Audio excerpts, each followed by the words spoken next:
Total. Oye, pues hablando de creer, ahora toca creer en la misión. Vamos a hablar de Aston Martin, la verdad que ya tocaba. Hiciste un vídeo, no sé si ayer o antes de ayer, de las claves del Ujú. Aston Martin. Cuéntanos, ¿hay cositas de verdad? ¿Ves revolución en Aston Martin? Hombre, revolución en el concepto sí, porque al final es muy diferente. Y hay mucha gente que es como muy crítica de ahora he mezclado todos los coches, ahora tal. Yo quizá también es que lo quiera creer, ¿no? Pero a mí este coche me da buena sensación, porque el año pasado presentaron uno que era completamente distinto al resto, nadie se lo esperaba y al final fue un fracaso ese concepto. No es que fuese un fracaso de hay que pulirlo, es que hubo que hacer otro prácticamente. O sea, siempre mantienes cosas, ¿no? Evidentemente, pero esos pontones tan exagerados, ese tipo de cosas que, por ejemplo, Ferrari sacó y los mantuvo, ellos tuvieron que deshacerse de ello. Que puede ser porque te afecta la unidad de potencia, no te está dando el rendimiento que tú esperas o no te está dando la fiabilidad que tú esperas y tienes que buscar otras maneras, pero al final sacaron un concepto muy raro y no funcionó. Ahora tú ves el Aston Martin y es como el coche de, vale, esto es un coche de Fórmula 1 de 2023. Es como un poco el estándar, o sea, tiene el alerón que se parece mucho a este, tienes los pontones laterales que se parecen un poco más pues al Red Bull, tienes las branquias que tal, tienes la parte trasera como un poco más abierta. Sí que tiene soluciones como propias suyas, que también es positivo, lógicamente, pero luego es como que ha ido cogiendo las cosas que funcionaban. Y eso, que lógicamente ahora Aston Martin tiene la imagen que tiene, ¿no? De que las piezas Mercedes, que tal y cual, pero al final eso se ha hecho en Fórmula 1 toda la vida. O sea, al final alguien sacaba una cosa y el resto buscaban cómo copiarla y si funcionaba la ponían y si no funcionaba no la ponían. Entonces, si tú partes casi de cero, pero tienes unos recursos brutales, porque al final el dinero en Aston Martin ahora es uno de sus puntos fuertes sin duda, pues entonces, pues hazlo, porque al final es lo que hay que hacer. O sea, sería una locura meterte a tú diseñar otra vez un coche. Que a mí me sorprendió el año pasado que fuesen capaces no solo de cambiar tanto el concepto, sino luego pulirlo y al final optar a ser el cuarto equipo. Tema la misión, pues la misión es un poco como el plan, cada uno que se lo tome como quiera. O sea, para mí el plan iba funcionando. O sea, yo lo dije al principio de temporada y lo mantuve de si Alpine es capaz de quedar cuarto y en los siguientes años acercarse un poquito, yo creo que ese es el plan. El año pasado, pues lo cumplieron. Otra cosa es que este año estén más cerca de los tres de arriba o sigan peleando con los que están un poco más hacia abajo. Yo creo que en este caso la misión, el mensaje que traslado para que no haya tampoco muchas decepciones, si Aston Martin es cuarto, yo creo que la misión está cumplida.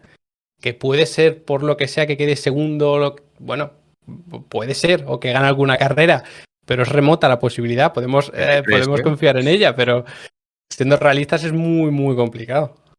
¿Y no crees, tío, que por ejemplo, al usar un motor Mercedes y todo ese tipo de cosas, que les puede llegar a incluso perjudicar el hecho de que no copien, bueno, de que intenten ir un poco más a por Red Bull en cuanto a copiar cosas y no en cuanto a Mercedes, que joder, ya que usan el mismo motor, el tema de la refrigeración ya es un tema bastante importante y, y el hecho de las tomas de aire, que es algo que directamente es como poner una hoja de papel así y soplar, en vez de ponerla así y soplar, ¿sabes? Que es directamente sumar drag y sumar resistencia aerodinámica por un tubo. Entonces, ¿cómo lo ves eso?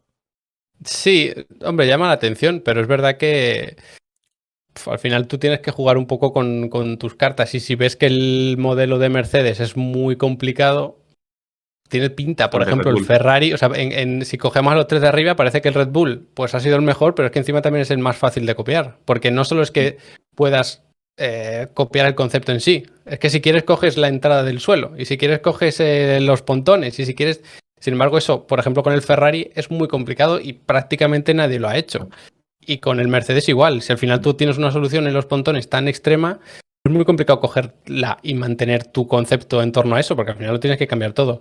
A mí me da la sensación de que, aparte de que el Red Bull parece más fácil de copiar, si tienes tres coches y uno es mejor, pues mira, voy a copiar al mejor porque a lo mejor me va bien. Pero es verdad que han tenido yo creo que muchos problemas con la unidad de potencia, con la refrigeración y demás. Si a nivel de fiabilidad la han mejorado y ahora se puede exprimir un poco más, pues bueno, habrá que verlo. Pero a mí me da la sensación de que es que el Mercedes es muy complicado copiarlo y que para copiarlo tienes que copiar entero y ahora pues a estas alturas ya no se puede. Claro, tiene pinta de que el hecho de copiar tanto pues los pontones y eso, luego eso influirá a la hora de gestionar el porpoising, las suspensiones, Claro. las caídas, el alerón y todas las, Ujú. vamos, todo básicamente. Y a lo mejor el Red Bull no tanto, ¿no? Vamos un poco por ahí, Abel, o ¿cómo? Sí, de hecho, o sea, si partimos de los pontones, que es como lo más extremo, ¿no? Que vemos en el Mercedes.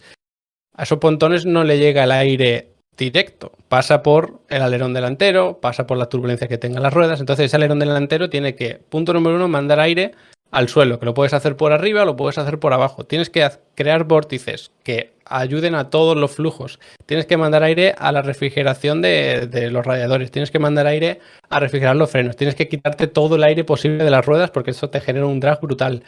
Entonces, si tú cambias tus conceptos de pontones, el vórtice que creabas antes ya no lo puedes crear.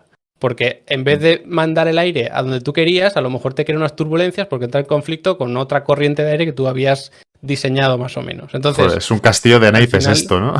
Claro, entonces, si cambias los pontones, tienes que cambiar directamente el alerón delantero, no hay otra. Y el alerón delantero es el que condiciona todo el aire de todo el coche. Entonces, por la parte de la chimenea a lo mejor un poco menos y tal, pero bueno, el resto es que es prácticamente así, porque al final ese vórtice pues hace que seas capaz de succionar más aire, llevarlo por los pontones, que se mantenga todo esto de la capa límite alrededor, que no tengas turbulencias, que de hecho para Mercedes parece que fue un problema. Ellos presumían de que iban a tener muy poco drag y parece que fue al final todo lo contrario, que les costaba mantener el aire bien pegadito a los pontones, porque parece que si tú lo tienes recto es más fácil, pero es mucho más complicado, porque al final, bueno, por lo del efecto cuando no, al final si tú tienes una forma redondeada típica de gota que se ponen los ejemplos y tal, eso te ayuda mucho más a mantener el flujo en torno a los pontones. Y si tienes una línea recta hacia atrás o cuanto más recta, más complicada es. Al final te tienes que buscar soluciones por otro lado para no tener ese problema. ¿Y cómo te empiezas tú a buscar? O sea, coger un concepto que sabes que te va a dar problemas es meterte en una faena porque no sabes si vas a ser capaz de solucionarlo. No sé si quieres.